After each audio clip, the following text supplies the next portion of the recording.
not trying to be in a power building, space. Like that's how I would describe my lane. But whenever people say, what word would you use to describe yourself? Is it urbanist? Is it planner? Is it transportation person? I think the thing for so many of us Black folks is like, I don't know how to describe the lane or the space we're in, but whatever it is, it's like dope as hell, and everybody's telling it is.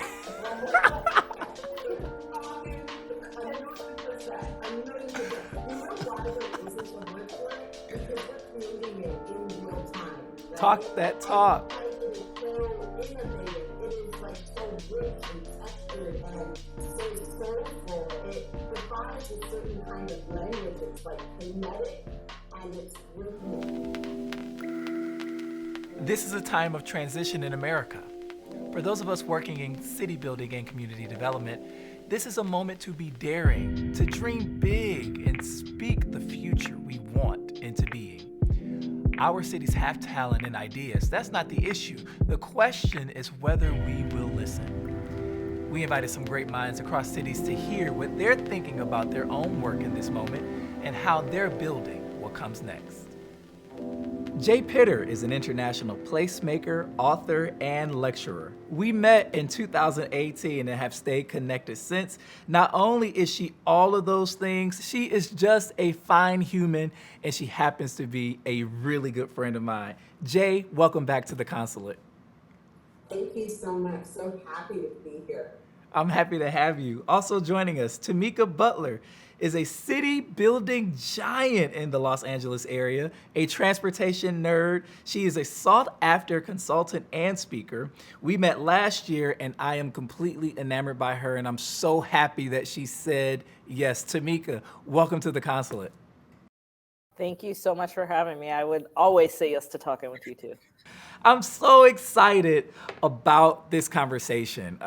We've had a year of ups and downs, and here we are in 2021. And I really want to ask you both where this moment is finding you, particularly in respect to your work in city building. Where are you right now in space and place, mentally, and all of the things? Jay, let's start with you. Where I am right now is sitting in profound gratitude and clarity.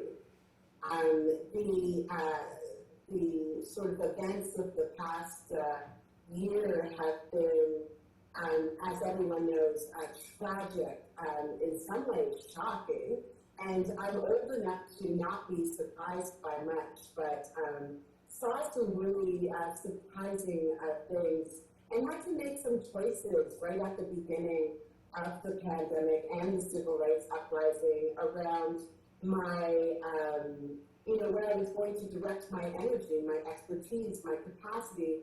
And really, right out the gate, the first thing wasn't leading as a placemaker. My first instinct was to engage in community care, to raise money for single Black and Indigenous women, mothers in particular, to also ensure that a lot of the racialized, often queer young people who support my practice as research students and as new professionals within the urbanism field, to raise money for them and to ensure that they were doing well, especially in terms of their mental health and also housing challenges, things like that. And so where I am is actually oddly just really ascending out of a lot of grief, a lot of shock and disappointment with tremendous gratitude and clarity. Tamika, what about you?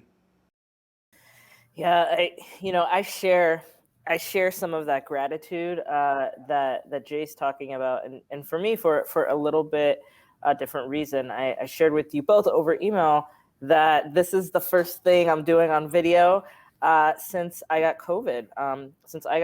My wife got COVID, and my 2-year-old son got COVID, and so I'm literally feeling gratitude for just being here in Los Angeles, here on stolen Tongva land, here like alive, and I think that we got COVID right at the end on New Year's Eve at the end of 2020, and it felt so 2020, right? Like the ups and downs of 2020. I left a job where I really wasn't valued, and not necessarily just because other folks didn't value me, because I didn't fully value myself. I hadn't fully stepped in to myself, to the things I want to do and accomplish.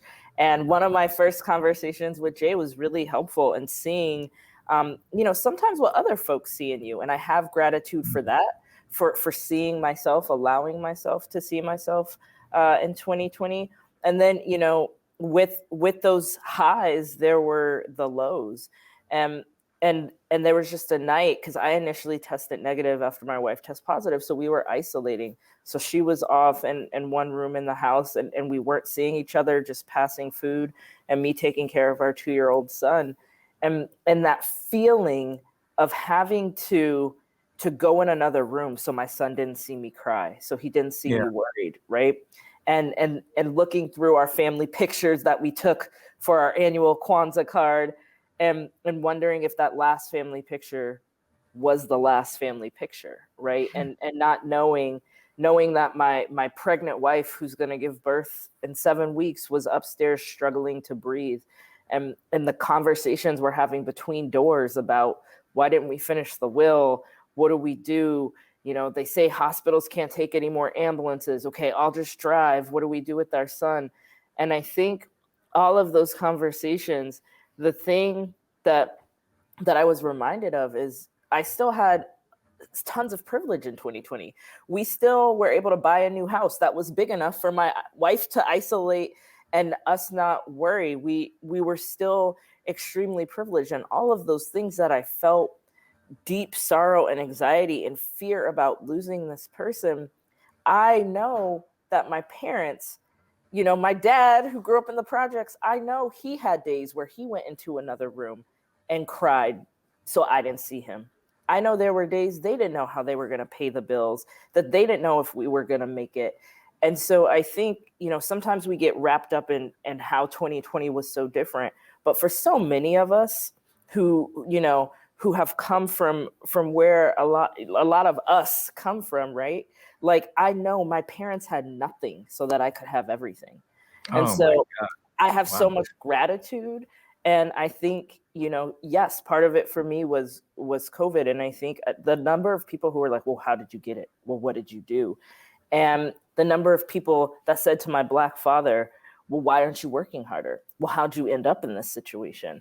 And whether or not we're talking about a virus, or we're talking about the state of Black folks in this country, like, nobody deserves to wonder if they're going to see their loved ones again, if they're going to make it, if they have enough money, if they have enough resources, if everything is going to be okay.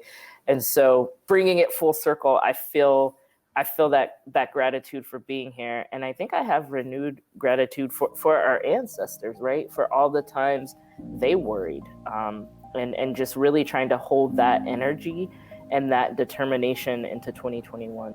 I'm so happy that we are, centering this conversation in gratitude. It is necessary, and I don't think we make or provide enough space oftentimes for that. I want to switch gears a little bit and talk about city building. I mean, all three of us occupy significant spaces in that sector, but I really want to hear from both of you around how you would describe your place in the sector of city building. Jay, let's start with you. I've been at this for a couple of decades, Orlando, and when I first started out, I really didn't have a place. I was like the voice from the margins and the outside, sort of like yelling in, trying to be heard in, a sector that very much sought to disregard me and to discount sort of my the perspective that I was coming from. And I always insisted on showing up as a complete and full person. When Tamika talks about leaning into her power, it's such a process. But I know that for the last 20 years, I've been leaning into my power, not only as a human, a Black woman, but also as an urbanist. And I think that by being incredibly unrelenting, I've been able to carve out a space where I am heard, even when I'm speaking in my yoga voice, because sometimes that voice is the only voice that our companies are prepared to listen to. And so I have perfected this voice over the past 2 decades, while also sharpening the message that I have around my sort of practice approach, which everyone knows is at the nexus of urban design and social equity. And so I'm really loving the space that I've carved out, and I'm really thankful to the younger versions of myself that refuse to be smaller, that refuse to back down, or that refuse to be anything other than my most complete self. And so arriving at this moment, if I were to describe my place in city building and urbanism, I would say that it is one of servant leadership. And also it's kind of hood, because I'm from the block. And that is like not something that's ever going to change, like those fundamental lessons that you learn growing up in the hood, right? Like you bring your whole crew with you, whether that's 7 people or 75 people. You acknowledge people, you point to your elders, you understand that you're standing on many shoulders, and you never, ever back down. So that's where I am. I love it. Tamika, I don't know how you can follow that, but go ahead, Tamika. I mean, I just love it. And I think, I think I'm one of those folks trying to, we always say follow in the footsteps, but what I love about Jay is she encourages all of us to make our own path and have our own footsteps, but know that she's up there is the guide, kind of, Is it encourage, or you better do such and such? That's how it is. That's how it is. It's a little bit of both, right? It's the perfect combination of both. And I do think, whether or not it's city or urban, whether or not it's rural or whatever it is, I'm trying to be in a power building, space. Like that's how I would describe my lane. But whenever people say, what word would you use to describe yourself? Is it urbanist? Is it planner? Is it transportation person? I think the thing for so many of us Black folks is like, I don't know how to describe the lane or the space we're in, but whatever it is, it's like dope as hell, and everybody's trying to get in. Right? It's popping a million percent. You know why there isn't a word for it? Because we're creating it in real time, right? And because it is so innovative, it is like so rich and textured and so soulful. It defies a certain kind of language. It's like kinetic and it's rhythmic. But in that Black folk though, our soul, our improvisational nature, like it's jazz. Like you really don't know what's gonna happen next, and there's no word for it yet. Yeah. Right. Yeah. And you know what? We stay ready so we don't have to get ready, because somebody tries to come in and we're like,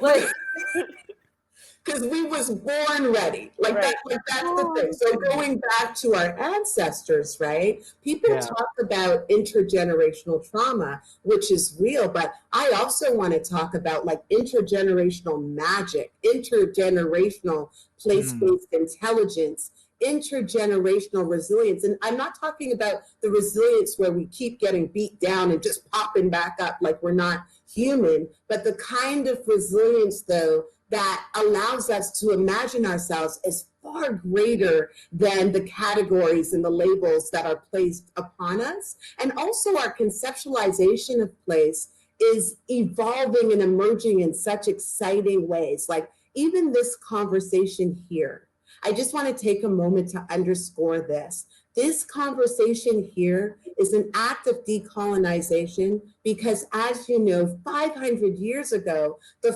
first thing that was done to us was to separate us by tribe, separate us so that we couldn't speak our languages, right? And so when we exist and work in our little cities, we're actually reinforcing those colonial borders. And what I've seen happen in the last, I would say, 7 years of my career, just being embraced by people like Orlando and Detroit, being embraced by you, Tamika, in LA, is that we're all getting free. Like, this is another level of getting free out here because we're actually breaking these false borders and boundaries that were never ours. And that's so beautiful. And that's happening in real time as well.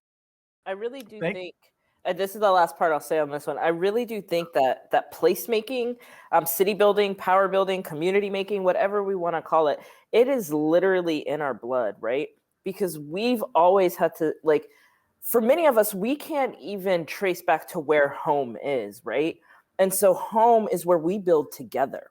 And whether or not that's starting the tradition of jumping over a broom, whether or not that's how we cook or how we move, we in our blood as Black peoples, we've always had to know how to build place, how to make something, how to make community. And so when you look at the statistics of who's going to planning school and who's an engineer and who's a landscape architect, or when you look at the fields that we're in and you see so few Black folks, it's not because we can't do it, because we always do it. Whether or not we officially do it as a profession, it is literally in our blood. I mean, there is something to...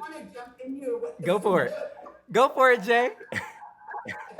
Jay, just remember that I'm the facilitator. I got the cards. No, go ahead, Jay. I'm just going to say this so quick, just to what Tamika said. It's really interesting because research is such a part of my practice. It's evidence-based, and I have relationships with numerous universities. And one of the things that I found in my research the other day was that, Kinloch, which was adjacent to Ferguson, and it's the first Black city in that state, the first Black town. One of the residents of Kinloch described that segregated Black city or Black town as being a complete city. Now, isn't it interesting that a Black elder, completely outside of these city building professions, would be using a term that mainstream urbanists picked up on maybe a decade ago? But he knew that Kinloch was a complete city. He used that term like 50 years ago. How incredible is that? That's just a tangible example, one, of what Tamika, the brilliance Tamika was just sharing right now. It's in our blood. Jay, you know the story about my grandmother being a placemaker before funders knew what it was and how to fund it. This point of it being in our blood, it brings up for me the fact that we operate, especially as Black folks in this city building space, in so many duplixities, dualities, whatever you want to call it. Do you feel called to this work, Jay? Absolutely, I do. Absolutely, I do. And I do partially because, of that duality that you're talking about. I think that I feel called to it quite specifically because I grew up in a low-income inner city community on the east end of Toronto, so I'm Toronto-based. And just again, back to gratitude and privilege. At a very young age, I had an Irish-Canadian second grade teacher who became my second dad come and pick me up, like literally walk over needles and like pimps and drug dealers in my neighborhood to take me on excursions downtown. And I remember being a little kid and thinking, whoa, like people gather outside, people have benches and trees and all of these, amazing things that I didn't have access to, like swimming pools and libraries. And so for me, having the great privilege of being mentored at a very early age, of being able to be exposed to the delights, what people in our profession would call the delights of the city. I feel as though having that privilege and that exposure at an early age means that I also have a lot of responsibility to make sure that little kids just like me have access to things like swimming pools and libraries, and that they can, go into their public housing buildings or non-public housing buildings and not have to navigate drug dealers or drug paraphernalia or sex trafficking and all kinds of things that, I witnessed growing up in the 80s. And so this is a calling for me. If I can go to church on this topic. Like this work is life and death work, and it's God's work. Tamika, do you feel called to this? 100%. It's an easy yes. And I think, when I was in school, I was getting good grades. I was one of the to be young, Black, and gifted kids, right? Where everyone was like, oh, you could really make something of yourself. And I think for my parents, again, who for both of them came for nothing, right? Like when I went to college, neither one of my parents had a bachelor's degree in anything. They put everything they had into making sure my sister and I could achieve what they couldn't achieve, and always teaching us, like so many Black parents, that education is the key, is the future, right? And so even though I was talented at sports, and even though, I felt like I was creative, like my parents, and not because they didn't love me, but they still wanted me to be a doctor or a lawyer. And so I went to law school. I went to a good law school. I got my degree. I practiced civil rights law. I was a Black person practicing civil rights law. I was doing the things that I knew made my parents proud. And I remember when I got my job at the LA County Bicycle Coalition, which I only got because I was working at a foundation doing racial justice work, but a white-led foundation where I experienced immense racism, heterosexism. Oh, Tamika, women shouldn't, wear suits and ties. You should really dress like this. And so when I left and I was looking for a job and the Bike Coalition was hiring, and I was like, you know what? I do like riding my bike, and this will be a fun place to just not have to think about anything hard. Like, I don't want to be a civil rights lawyer representing domestic violence survivors. Like, that's taken a lot out of me as a domestic violence survivor. Like, I don't want to go to this foundation where I'm helping young Black men and helping young queer folks of color, but internally as an institution, we're racist as hell. And to help them, I have to diminish myself. I'm just going to take this job, pass out some bike lights, and then I'll get back in the movement. That's what you thought. That's what I thought. And then I got this job, and this is the movement. Because I think those of us doing this work realize that the movement is in education, the movement is in public health, the movement is in all of these places, but it's also here in city building and planning, right? And for far too long, the white folks have had the keys.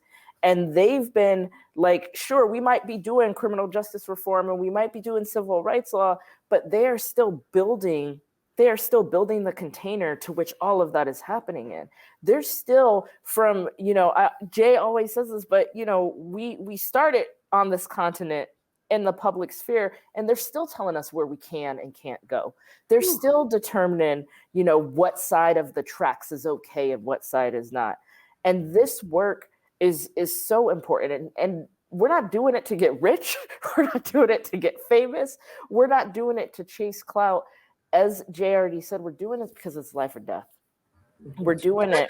Let me just interject this, sis. We are going to get rich, because let me just say this. The work that we're doing is valuable. We're often underpaid. And so when I talk to younger placemakers, or when I'm negotiating my fee, I'm like, you better pay me. Like, you need to pay me and my ancestors, right? Like, my fees are like top, yes. Because, to do this work and then to be translating like equity, like spatial feminism, urban planning theory, equity theory into the built environment and infrastructure projects, the immense intellectual rigor that is required to translate these theories to the built environment, it's unprecedented and it should come at top dollar. So if I am not very rich in a decade, we need to reconvene again because something went terribly wrong.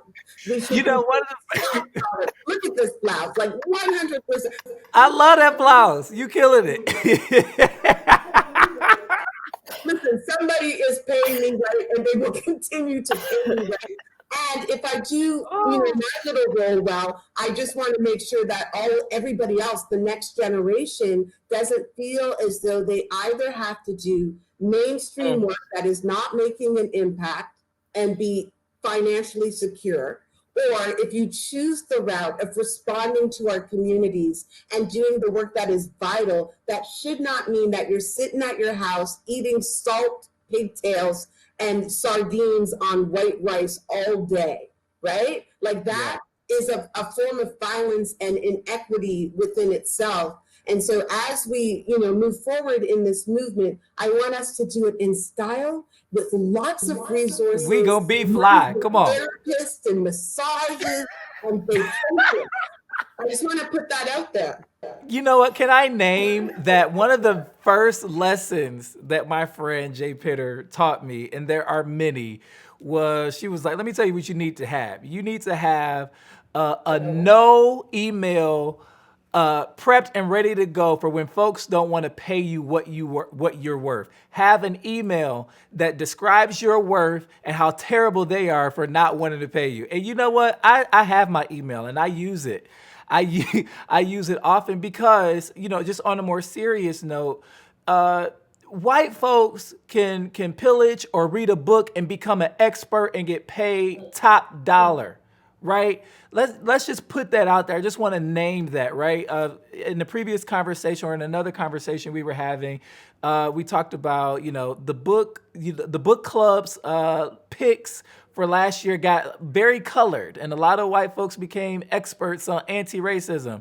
Now, imagine what they can do now with that anti-racism knowledge. They can capitalize on it and some of them will. And so I agree with you, Jay. There is space for us to be fly, for us to rock our, do whatever and also do this life or death work and be paid for it. So I couldn't agree more. I want to talk a little bit about strategy, especially toward realizing, and Jay, you touched on it because you're living the dream, and Tamika, your dream. I want to talk about strategy around what does strategy look like toward actualizing your dream, Tamika? What goes on in that brain? Who's at the table? How are you strategizing to effectuate that change that you want to see?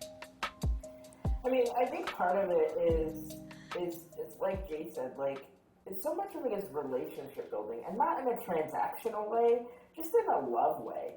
And so when I think of strategy, it's you keep hearing us like as this person said, because it's just the vibe. We're connected. We're connected, and it's like, who are we bringing with us, right? The strategy is to do what's right, to do what's going to continue to push my black folks towards getting free, and then to bring all the homies with me. Like that's that's it's not overly complicated, and to respect people, to hear people, and to be open to being wrong and being pushed. And so when I think about who's at the table, I think too often, I've shared this with Jay a ton, but what she taught me very early on is we can't get stuck in this mindset of scarcity. Like, I gotta get mine, and if I get mine, well then I might leave a little for Orlando, but then there's nothing left for Tamika, right? And instead realizing that there's just an abundance, and so the strategy is all based in that mind frame of abundance, that mind frame of trying to get free and do it with abundance, and to know that if you ride with me, like, I'm gonna do anything for you. And even if you don't ride for me, I don't have time to worry about how to get back at you or how to make sure people think negatively of you, like you may be trying to make them think of me. I'm gonna track that, but also, if you really need something, it's not like I'm gonna turn my back on you, because I'm still trying to get free. And I can't get free and I can't be liberated if I'm holding on to baggage of stuff that just doesn't matter. And so it's really just about who are we building with and who's ready, because we're moving. We're just going to keep moving. Jay, I want to ask you this question about lessons. In this work, we learn a lot. I think within this last year, we've learned a ton. And I want to ask you, recently, what is your greatest lesson and how are you applying that learning? My greatest lesson, I think, came to fruition last year, but I've been learning it for a number of years. And that lesson would be that when I'm working on a project or advocating for a community that may need an amenity space or a community that may need affordable housing, that when I open my mouth to advocate, my greatest lesson is that I never do so from a place of performative politics or my own ego, that I speak in a tone of voice and with a certain kind of clarity that allows me to get what communities need, not that allows me to sort of like posture or be right in a particular way. And for, that's taken a while to learn because, as the two of you will know, our communities look to us, they want us to go hard, they want us to come at people in a particular kind of way.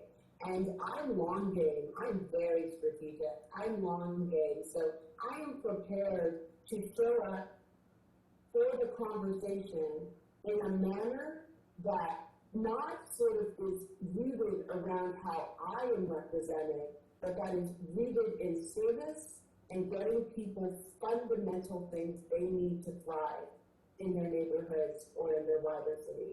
That's been my greatest lesson around sort of killing ego and serving. Tamika, what about you on lessons? I want to hear from you on that. Yeah, a big lesson I learned last year, and I got to thank Dr. Teresa Vincent. I learned most of my lessons from Black women, and this one happens to be my therapist.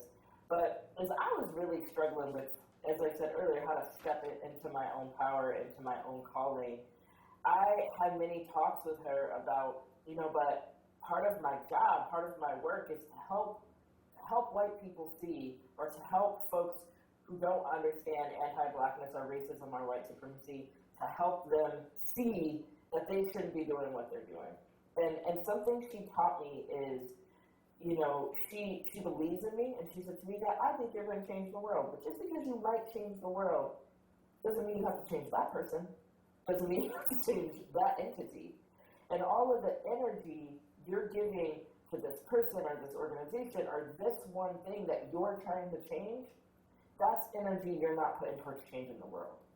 And so sometimes I think we start to believe that in order to fulfill our calling or do our life's work or to make a difference, we got to change everybody along the way.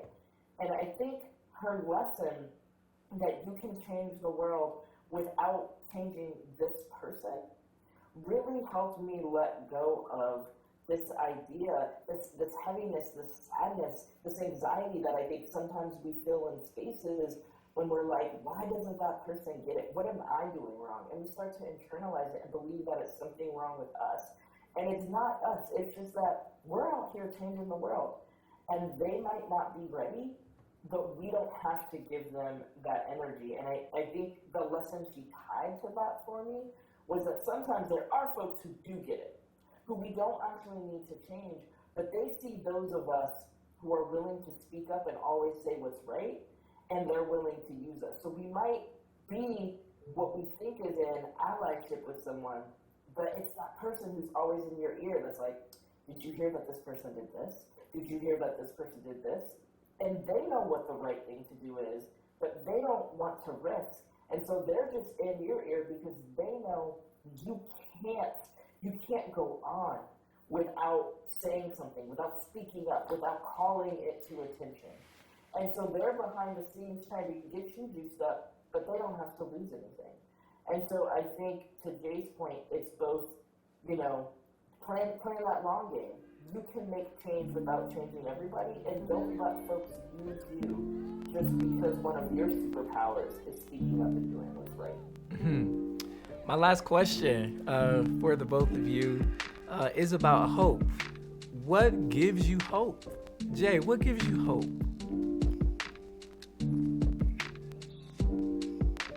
I'm hopeful about so many things. So I know I don't want to be funny, but again, the next generation of Black urbanists profoundly, that brings me tremendous hope.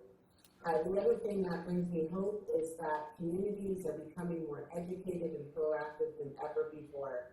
They are not allowing their neighborhoods and places to be planned for them. They're not allowing people to parachute into their communities. That gives me hope that everyday citizens and residents are seeing themselves as being placemakers and urbanists of a kind, like a type of placemaker or urbanist, and having a legitimate role in shaping the places where they live, work, and love. And so that gives me tremendous hope. I'm also even hopeful, just looking at some of the conversations that have emerged within urbanism. I'm hopeful that many of our colleagues across race are stepping up to do better and answer the call. I know that a lot of people are focused on the fact that some of it is not genuine or superficial, but back to Tamika's point, I actually have zero time to focus on that. I tend to choose to be focused on people who are deeply committed to doing the work.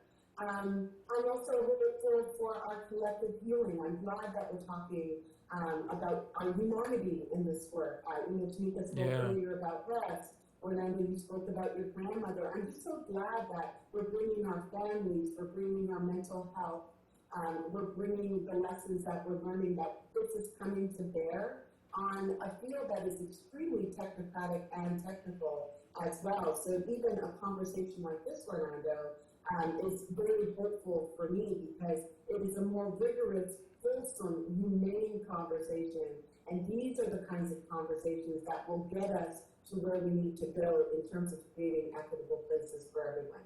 So this afternoon, this kind of conversation, the work that you do, the work that Urban Consulate does, this all brings me considerable hope. Wow. Tamika, what brings you hope? Thank you, Jay.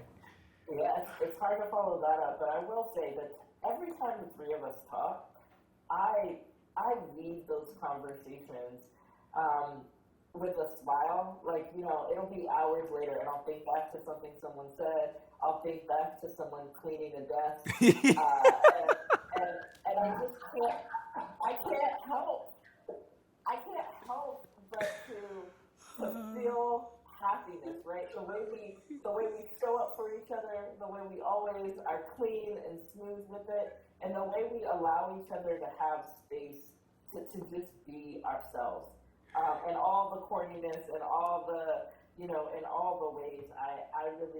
I think that gives me a lot of hope, and I think Jay's right. As a mother of a 2-year-old with another baby on the way, it's hard not to look at my son and feel hope. To look at him run around our new house, and realize, like, I never had a house like this. I never thought I'd have a home in LA with a pool in the backyard, that my son wakes up, looks out his window, and says, "Mama, that's Tay-Tay's pool." And just feeling so confident in his place.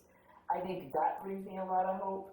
Seeing the next generation of folks doing this work, and whether or not that's a planner or the youngest poet ever, to steal the show at an inauguration, but it's someone who's viewed as in one of those younger generations. I also think the generations before me bring me hope, whether or not it's a Jay or a Michelle Obama slam. That gives me hope, seeing somebody who has been their authentic self and is doing amazing work, is making everyone talk about them and think about them and the things they do. And my grandmother. My grandmother, who I cried so many days at the beginning of this pandemic, thinking I would never get back to Omaha, get back to that house where a belt still to this day is hanging on the door in the hallway just in case. To this day. Just To in this case day. you have to tell me to go get it, because I'm not listening to it. Like, just thinking I would never see her again. To her looking me in the eye, I remember after the last president was elected and saying, this was not the first racist white man I've ever seen in power, and I can guarantee you it's not going to be the last president I ever see. And just, the way that no one imagined what her grandkids would become. No one imagined the life she would live. No one imagined that she would one day be sitting in her easy chair crying as Obama is elected, or as Kamala is elected. No one imagined that, but she had hope. And more than that, she had a belief. And for her, and many Black folks, it's a belief in God, but she also believed in me, right? And I think that hope of knowing, and I said this earlier, my parents had nothing, so I could have everything. Knowing that everything they put in is part of what got me here, that gives me hope to put everything I can in. Because white supremacy is undefeated, but let me tell you what, Black folks are undefeated. And I really, really believe that, and Black people.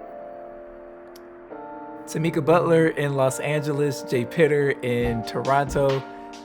Thank you so much for joining the Consulate.